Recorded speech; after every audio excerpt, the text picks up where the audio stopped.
Celso, seja muito bem-vindo ao BMC Market. Uma ótima tarde para você. Obrigado pelo convite. Cumprimento todos os membros da mesa aí, Alain, Alexandre, Felipe, Daniel. Um grande abraço para todos. Vamos lá. Aqui o negócio parece que é tese de doutorado, banca de doutorado, é 4 contra 1. Vamos lá. Eu vou revidar a minha banca aqui, né? O que eu passei na banca. De jeito nenhum. Mas, Celso, eu quero começar falando contigo, né? A gente sabe de grandes desafios que o agronegócio passou nesse ano, né? A gente teve crise hídrica, a gente teve questões climáticas bastante peculiares aí, geadas, né? Tem o clima bastante intenso em algumas culturas e isso acabou prejudicando, né? Algumas culturas, prejudicando alguns setores ali. Eu queria que você fizesse assim um panorama do que você viu para o setor nesse ano, o que você pode concluir aí, o que você pode traçar de panorama desse setor, inclusive os principais desafios enfrentados nesse ano aí pelo setor agrícola.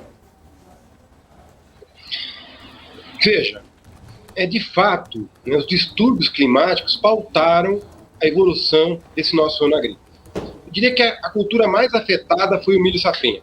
Essa aí realmente demonstrou um impacto muito grande, né, seguido pelo café.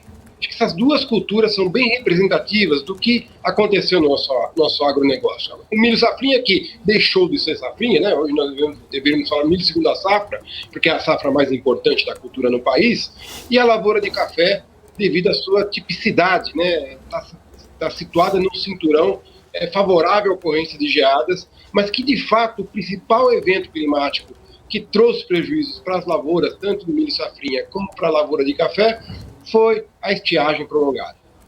E o excesso de temperatura média. Uma coisa que é muito esquecida pelos nossos analistas, né? A gente que tem uma vivência na agricultura maior consegue detectar isso. Quando a gente fala de temperatura, não é a temperatura das 2 da tarde, é a média dia-noite.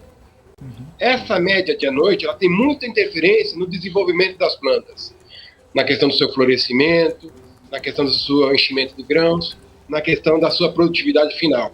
E a temperatura média no verão passado e início de outono, ela foi muito elevada, as médias foram muito elevadas entre dia e noite, ocasionando perdas nessas lavouras de milho, florescimento de milho. As gramíneas até são um pouco mais resistentes a isso, mas no café o impacto foi grande também, não só da estiagem, uma elevada temperatura média, eu estou dizendo, somatória dia e noite. Desculpa, Felipe, eu queria aproveitar que você falou sobre sobre essa questão do café e já falar sobre os dados aí da Conab, que mesmo com essa questão do café, com essas geadas, principalmente em junho e julho, ele mesmo assim, a Conab, ela, num novo levantamento, ela deixou que houve uma redução na colheita, mas que vai ter uma boa safra aí para o ano que vem. Eu fiquei meio assim sem entender que o café estava indo mal, já estava indo aí para uma situação de 2 anos seguidos aí que eles estavam vendo que ia dar problema, mas no final das contas não vai dar problemas. É muito precoce, né? Eu compreendo o esforço da Conab, a gente tem que elogiar o trabalho dos técnicos da Conab, eu conheço todos eles aqui em São Paulo, são extremamente dedicados, muito competentes, trabalham com seriedade, assim como os técnicos da Secretaria da Agricultura, que também atuam diretamente junto aos produtores rurais do Estado, né, e a gente centraliza essas estatísticas aqui no Instituto. Eu diria para você o seguinte, Daniel, né? Diria para você, Daniel, que a 48 milhões de sacas é absolutamente insuficiente para atender os compromissos internacionais e a demanda no mercado inteiro. Nós temos o segundo maior mercado consumidor da bebida. Isso não pode ser desconsiderado. Ou seja, nós consumimos mais ou menos entre 22 e 23 milhões de sacas e estávamos habituados a exportar entre 38 e 42 milhões de sacas, dependendo de ano de alta ou ano de ciclo de alta ou ciclo de baixa. Somando esses dois números, nós precisaríamos ter uma safra acima de 65 para atender todas as necessidades internas e internacionais que o Brasil rotineiramente oferece em termos de suplemento de matéria-prima para a indústria torrefadora e solubilizadora e exportadora. Então, 48 milhões de sacas, eu diria mais uma coisa para você. Eu escrevi um artigo recentemente que tinha o seguinte título: vai um canéfora? Eu não sei se vocês estão habituados, mas no café tem duas espécies de plantas. Tem o arábica, que é a bebida que a gente está acostumado, que é a bebida que tem um aroma, que tem sabor, que é uma bebida que bebe, afinal de contas. E o conilon, que é uma bebida que também tem seus atributos, é um pouco mais amarga, tem um pouco mais de cafeína, mas não tem tantas qualidades sensoriais como tem o arábica, certo? Esse impacto da seca e da geada, ele atuou muito mais fortemente, ou quase 100%, em cima das regiões de arábica, né? E, curiosamente, menos sobre o Paraná. Curiosamente, o Triângulo Mineiro foi onde sofreu mais, a Alta Mogiana foi onde sofreu mais, e o Paraná praticamente saiu ileso. É muito curioso esse ano, não só por ter seca seguida de geada, mas como o Paraná acabou não sendo tão acometido, como a gente esperaria, né, pelas ondas de frio. Mas então, voltando, então esses 48 milhões de sacas, provavelmente, quando eu digo assim, vai um canéfora, a dificuldade que nós, apreciadores das bebidas, vamos encontrar de tomar um arábica. Porque há muitos compromissos internacionais já firmados a futuro com o arábica, que tem mercado futuro muito dinâmico já para café arábica, coisa que não acontece tanto com o conilon. É menos significativo a trava futura para conilon e muito mais significativo na questão do arábica. Então, se você coloca ali que tem 15%, 20% da safra futura de arábica comprometida já com os clientes internacionais, descontando do que a Conab vem informando, provavelmente a safra de robusta disponível para consumo interno e para exportação seja maior do que a de arábica. E daí eu falei, vai um canéfora? Né? Ou seja, a dificuldade nós consumidores vamos encontrar para beber um 100% arábica, porque ele vai ser um produto extremamente raro e disputado. Pela primeira vez eu vejo entre os cafeicultores a possibilidade de trabalhar em termos de leilão. O que é isso que eu estou falando? No mercado spot, não como tomador de preço, mas como pregoeiro do seu estoque de colheita, né? Da sua tulha, do volume armazenado. Quer dizer, aparecendo fila de clientes brigando por aquela disponibilidade de matéria-prima de tão raridade que ela vai se encontrar em razão da queda de produção. A gente estima aqui em São Paulo, um trabalho bem feito com os nossos colegas da CAT, nós fizemos um trabalho que as áreas afetadas de café somaram 72 mil hectares. Isso em 210 mil. Ou seja, praticamente 33% a 35% da área teve algum nível de impacto, seja ele leve, moderado ou severo. E, de qualquer forma, retirando grande parte do potencial produtivo. Então, as médias de produção desse ano devem ficar abaixo de 20, 22 sacos. Ou seja, um cômputo global de colheita que vai ficar, quando a gente esperava 6 milhões de sacas, pode ficar em torno de 4 milhões, 4 milhões e 300, e São Paulo sendo mais ou menos 10% do mercado nacional. Você veja que o impacto que nós vamos ter aí é muito significativo, né, de arábica. Eu tenho mais uma pergunta aqui, antes de passar para o Cabral e também para o Gani, Celso, que é o seguinte: a gente viu ali, né, tendo o PIB do agropecuário encolhendo, segundo o IBGE, 8% no terceiro trimestre em relação ao segundo trimestre desse ano. E nessa semana, a CPEA, Exalc e CNA divulgou também essa constatação aí do PIB agropecuário, só que falando que teve um crescimento pequeno aí de 0,4%. Queria entender quais são as diferenças metodológicas que fazem um PIB agropecuário numa instituição cair 8%, na outra subir 0,4%. Como que é feita essa abordagem aí? E se o PIB se o PIB agropecuário acabou sendo mais fraco mesmo do que nas outras leituras? Felipe, em primeiro lugar, o órgão oficial de estatística do Brasil é o IBGE. Certo? Então a gente primeiro tem que apontar isso aqui. Os demais fazem estimativas. Não é o dado oficial. Esse é o primeiro ponto que nós temos que combinar aqui. Tendo isso em conta, existem diferenças metodológicas muito, muito, muito significativas entre o que a Exalc com o CNA faz e o que o IBGE faz. A Exalc não tem acesso aos microdados. É impossível fazer o PIB sem acesso aos microdados, que o IBGE produz. Que nós subsidiamos o SEAD, que subsidia o IBGE para fazer o PIB nacional. Então, desse ponto de vista, as estimativas são feitas a partir da somatória. Veja bem, o que é o PIB? O PIB é um incremento. É aquilo que é incremental em cada etapa do processo produtivo. Saindo lá da fabricação de fertilizantes, a cada etapa do processo produtivo você tem incrementos na geração de valor. São esses incrementos que vão compor o PIB. Tá certo? Agora, quando você não tem esses microdados, a única alternativa que você tem para calcular PIB é usando o custo de produção. Os coeficientes técnicos dos custos de produção. Tá certo? Então você sabe lá quanto gasta com adubo, quanto gasta com defensivo, quanto gasta com semente, quanto gasta para colher, quanto gasta para processar, armazenar, distribuir e comercializar. Então, o custo de produção não é um bom indicador para cálculo de PIB. Ele não é bom, ele produz uma estimativa, pode até existir enquanto tal, mas ele não é bom. O dado a partir do IBGE, feito, isso eu estou dando uma coisa muito simplificada, existem muitos outros elementos por trás disso que eu estou falando.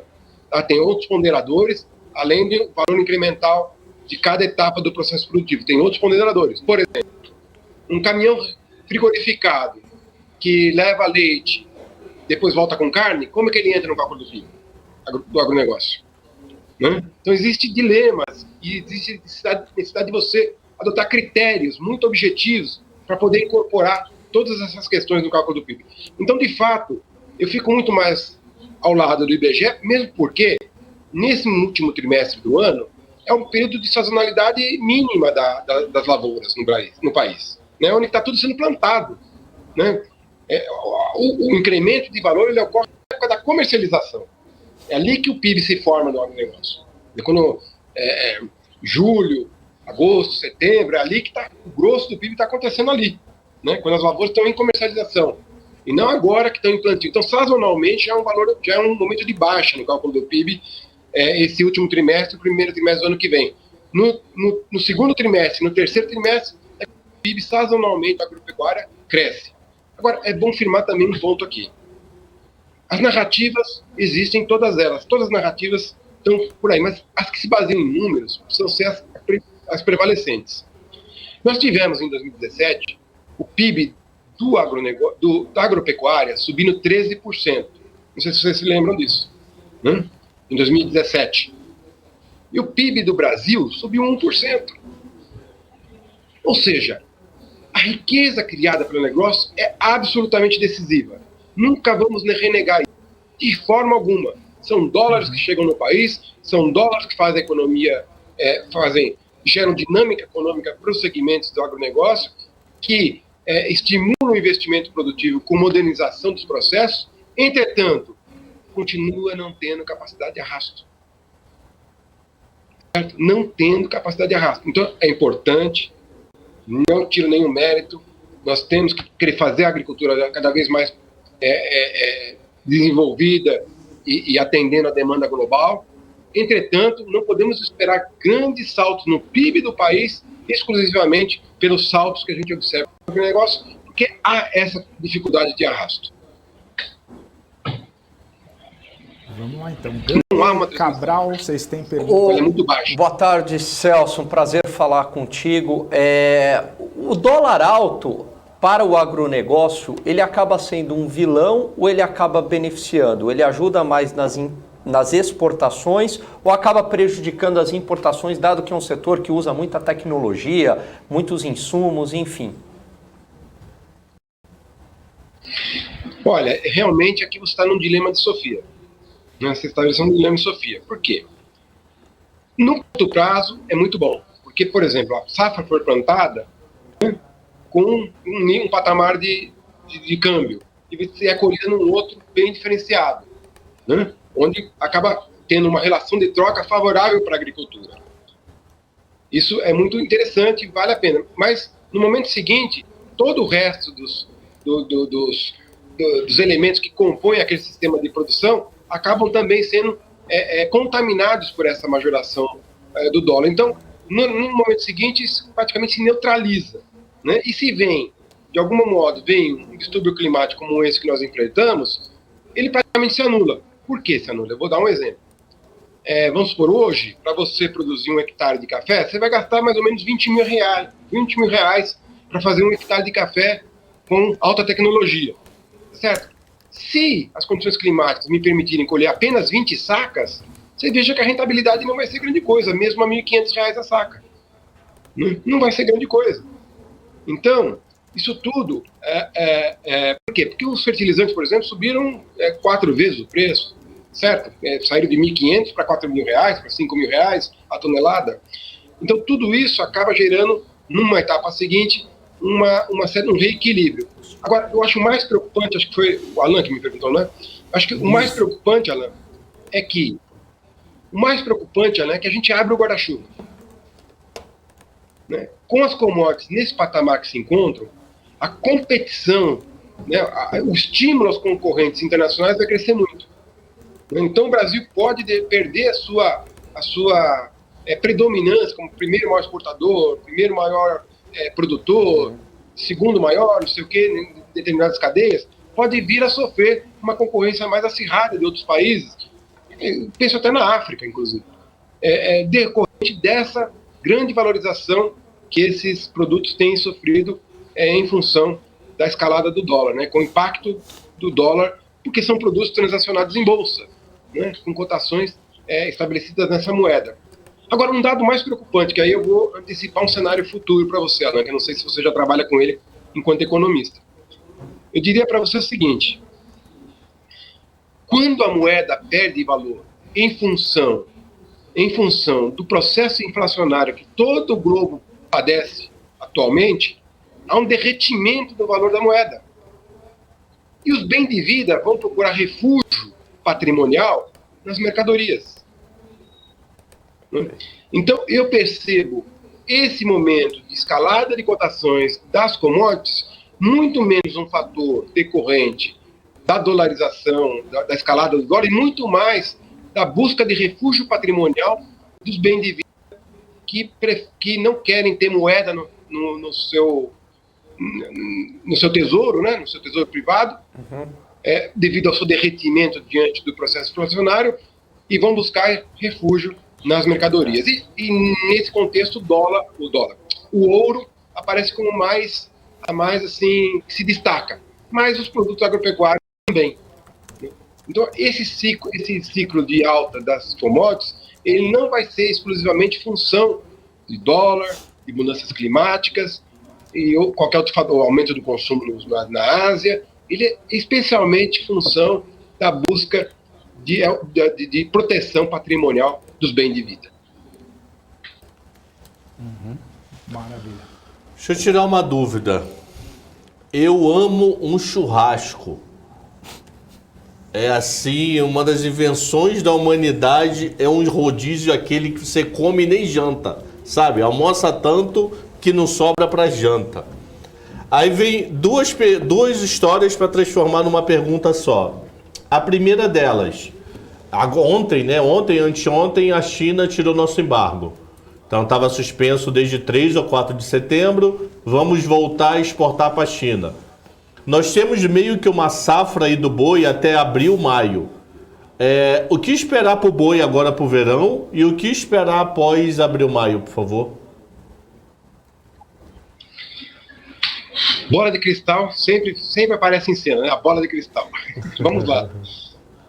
Alexandre, né? Alexandre. Isso. Alexandre, o grande problema da pecuária é entender o que está acontecendo com as fêmeas.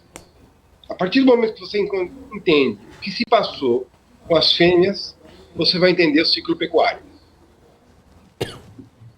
O preço da carne de hoje nada mais é que um sintoma do grande abate de fêmeas que nós tivemos no passado. E a dificuldade de reposição dos rebanhos com garrotes. Tá certo? Esse é o problema da pecuária. Ou seja, nos ciclos de baixa de preços, incentivo, né, para desmobilização das fêmeas, né, para envio para abate. Normalmente, gente, só aqui entre nós, né? Mas é tudo para hambúrguer, tá? Porque a carne é dura. Mas esse abate de fêmeas acaba repercutindo dali 2, 3 anos numa dificuldade de reposição. É lógico, concordo consigo, que os chineses vieram muito vorazes com relação à nossa oferta de carne bovina para substituir o problema que eles tiveram com a carne suína. Lá, com a questão da peste africana, eles tiveram um sacrifício, sei lá, de 400 milhões de animais, uma coisa louca assim. E isso diminuiu muito a oferta de carne suína, que é a principal carne consumida no mundo, é a carne suína. Não é a carne bovina nem de frango, é a suína. E houve uma tendência de substituir a escassez de carne suína na Ásia como um todo, né? Porque a febre asiática, a febre africana não foi só, a peste africana não foi só um problema chinês, foi um problema do Vietnã, do Camboja, tudo ali, toda aquela região da Península Asiática, com carne de frango e carne bovina. Só que o rebanho suíno chinês já se recuperou em padrões modernos. Não duvidaria que nos próximos anos a China se torne grande exportador de suínos. Então, essa demanda, não só a questão do embargo, mas eu imagino que nos próximos meses ocorra uma redução dessa demanda chinesa por carne bovina, por ela ser mais cara, inclusive não ser a carne preferida pelos asiáticos, não é a preferência primeira deles, é a suína. Isso traga reflexos para o nosso mercado interno, tá? Também. Então, somando todos esses fatores, o que está acontecendo com as fêmeas? Uma retenção maior de fêmeas para uma produção, para um aumento da oferta de garrotes e boi magro, e consequentemente de boi magro, de boi gordo, uma diminuição no consumo chinês, da demanda chinesa por carne bovina, né? E eu acho que o que está faltando mesmo no Brasil é melhorar a renda do povo brasileiro, certo? Enquanto nós tivermos aí 14 milhões de desempregados, né, então há uma tendência de redução dos abates destinados ao mercado interno, porque há um encolhimento, né, nessa demanda por esse produto, nitidamente, né? É só perguntar para qualquer açougueiro quanto é que ele está vendendo, que, vamos dizer, caiu muito, né? Ou então as porções diminuíram, quem levava 1 quilo leva meio quilo, né? Então, tudo isso eu acho que vai compor um cenário mais adiante de pressão sobre esses preços, no sentido de redução, né, de abaixamento. Mas o que comanda mesmo é melhorar a renda do povo brasileiro por meio de crescimento econômico, empregos que não sejam precários de Uber e nem de Rapidez, né? Esses empregos precários, empregos com carteira assinada, bons empregos. Isso sim, fortalecendo o nosso mercado interno, que a gente vai fazer uma produção agrícola acessível e competitivo. O Celso... Isso não vai vir do mercado externo, vai vir do mercado interno. É um mercado interno forte e vigoroso que vai gerar competitividade para a nossa inserção internacional, e não o contrário. Legal. O Celso, aproveitando que você estava falando sobre o preço do boi, essa notícia também de que a Europa agora vai fechar aí as portas para a JBS, especialmente sobre essa questão da Amazônia, de utilizar as terras ali de forma errada, vamos dizer assim. Você acha que isso pode prejudicar a questão do preço do boi aqui no Brasil? Bom, gente, é um problema, é uma coisa muito complexa essa história toda, né? Porque boi é um ativo móvel, né, gente? É complicado você falar de onde veio esse boi, né? Você vê que lá do Pantanal eles tiram boi para matar aqui em Andradina. Tiram lá do Pantanal, saem em carreiro enormes, né, com centenas de animais, atravessa todo o Mato Grosso e vem abater aqui em Prudente, né? Então, essa coisa do boi ser um animal, quer dizer, um bem móvel, ela dificulta qualquer tipo de metodologia de certificação da origem desses animais, né? Então, por mais que as empresas estejam investindo, eu estou informado sobre todos os investimentos da JBS, dessas empresas, com relação a essa questão do desmatamento para a produção animal, o controle que eles estabelecem sobre tudo isso. Por mais que tudo isso seja válido, e eu não tiro o mérito do esforço que eles fazem, sempre haverá essa pecha de que está sendo usar da Amazônia para produzir animais e fazer a produção de carne desses frigoríficos, né? Então, eu acredito assim que a questão ambiental ela está no mundo inteiro, né? Todo mundo de olho na questão brasileira, o mundo inteiro observando com lupa o que se passa no Brasil, né? E assim, qualquer tipo de deslize vai ser suficiente para voltar algum outro embargo. A União Europeia já está ameaçando, o pessoal que usa o GAP, né? Da União Europeia, né? Aquela certificação da União Europeia para o varejo deles, já também sinalizou que pretende impor barreiras para a produção brasileira em função da questão do desmatamento, mas a gente também tem que valorizar outras coisas. Por exemplo, né? Nós fizemos aqui em São Paulo o censo em 2007 e refizemos em 2017, certo? Entre esses períodos, aumentou 1 milhão de hectares de floresta nativa. Nós saímos de 2 milhões para 3 milhões de hectares de floresta nativa. Com o CAR e agora o PRA, o Plano de Recuperação Ambiental, nós vamos pular mais 1,5 milhão de hectares de recuperação com florestas. Então, tem exemplos no Brasil que já podem ser empregados pelo Pará, por Goiás, pelo Tocantins, já podem ser empregados, observando o que nós estamos fazendo aqui em São Paulo, para justamente contrapor esse tipo de análise que é feita, às vezes, muito grosseiramente, sobre o que se passa no agronegócio, sem tirar também, sem querer aliviar para o lado dos frigoríficos, que, de fato, ainda há muita desconfiança que o sistema deles são realmente seguros, né? Quer dizer, eles têm certificação que são absolutamente seguros, né? Por causa disso, porque o boi é um ativo móvel, né? É muito complicado, né? Se você não colocar um chip em cada animal, você nunca vai ter isso, realmente, uma rastreabilidade plena de tudo isso, né?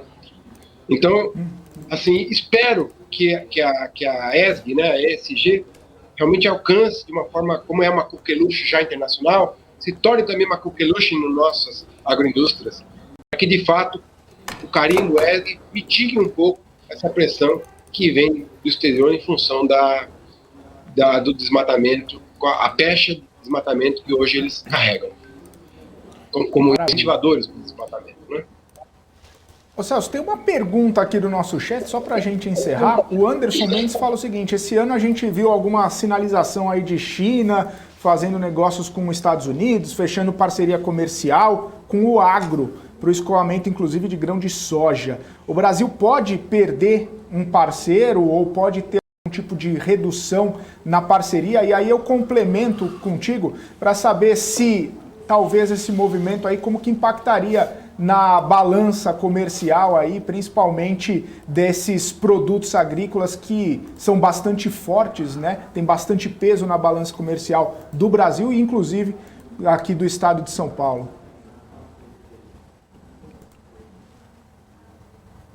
Felipe, assim, no caso da soja, somando Brasil, Estados Unidos e Argentina, nós estamos com 70% dos produtores mundiais. Então é muito difícil alguém se arborar a prescindir da produção brasileira. Então eu diria para isso é como que, digamos assim, como se estivesse fazendo um jogo falso, né? Assim, brincando, né? Não é sério isso, não pode ser sério isso. Onde você vai comprar se não for da gente? Não existe essa oferta. A Canadá tem um pouquinho? Tem lá um pouquinho, né? Mas não vai atender jamais a gulodice chinesa. Então, o blefe, a palavra está me faltando um blefe. Caramba, demorei para lembrar. Blefe. Então, essa questão de achar que o Brasil pode prescindir do Brasil no mercado de soja, pode prescindir do Brasil no mercado de café, do suco de laranja, do açúcar, do frango, né? Agora também já começa a aparecer o suíno, o boi, o algodão. Ou seja, é tudo blefe, porque não existe no volume, na qualidade e a preços competitivos, você só vai encontrar em pouquíssimos países. E um deles se não o mais que se destaca nisso é o Brasil. Felizmente para nós brasileiros, né? Temos que, né, aplaudir a essa nossa condição, né, que se nós soubermos cuidar bem das nossas árvores, né, seremos menos impactados pelas mudanças climáticas. Nós estávamos comentando no início, né, tudo que aconteceu com o milho safrinha, tudo que aconteceu com o café, não é exagero imaginar que as próximas safras terão coisas similares, semelhantes, né? As mudanças climáticas, tem um grupo que continua negando, mas majoritariamente já é um consenso que elas vieram para ficar. Então, nós temos que cuidar melhor das nossas árvores. Esse é o decisivo do nosso agronegócio, se manter efetivamente competitivo e continuar sendo parceiro da alimentação mundial e também dos brasileiros. E os impactos na balança, se tiver, ou de repente alguma fuga, alguma coisa assim, a balança continuaria forte, continuaria bastante importante, seja no Brasil, seja no estado de São Paulo, não necessariamente só na questão de carne, mas de outras culturas também? Não, certamente. Você tem o açúcar, né? O açúcar compõe grande parte da balança do agronegócio. Você tem a celulose, né, que é super importante na nossa pauta de exportações. Então você tem uma combinação, a cesta de produtos que o Brasil participa no mercado internacional é muito variada e diversa, né? Seja ele da produção vegetal, da produção animal, da produção florestal. Então esse conjunto de produtos são suficientemente diversos para que quando um esteja iniciando o algodão, esteve em baixa, os outros formam a média, entende? Conseguem manter uma média e uma média ascendente. Tem mostrado ascensão. Então, essa diversidade de gêneros na composição da pauta exportadora dá uma certa, digamos, tenacidade para a nossa balança comercial e, sendo favorecida pela demanda internacional, sendo favorecida pelo câmbio, sendo favorecida, lamentavelmente, pelas mudanças climáticas, na questão da formação dos preços, por exemplo, a nossa expectativa é que a balança continue numa escalada de alta nos próximos anos, apesar de todas essas condições que eu mencionei. Maravilha. Celso, eu quero agradecer sua participação aqui com a gente. Obrigado aí pelos seus esclarecimentos, obrigado pela sua visão aí para o agronegócio e também por todas essas questões, responder as nossas questões, as questões aqui dos nossos telespectadores também. Muito obrigado, viu, por estar aqui com a gente. Um abraço e até uma próxima.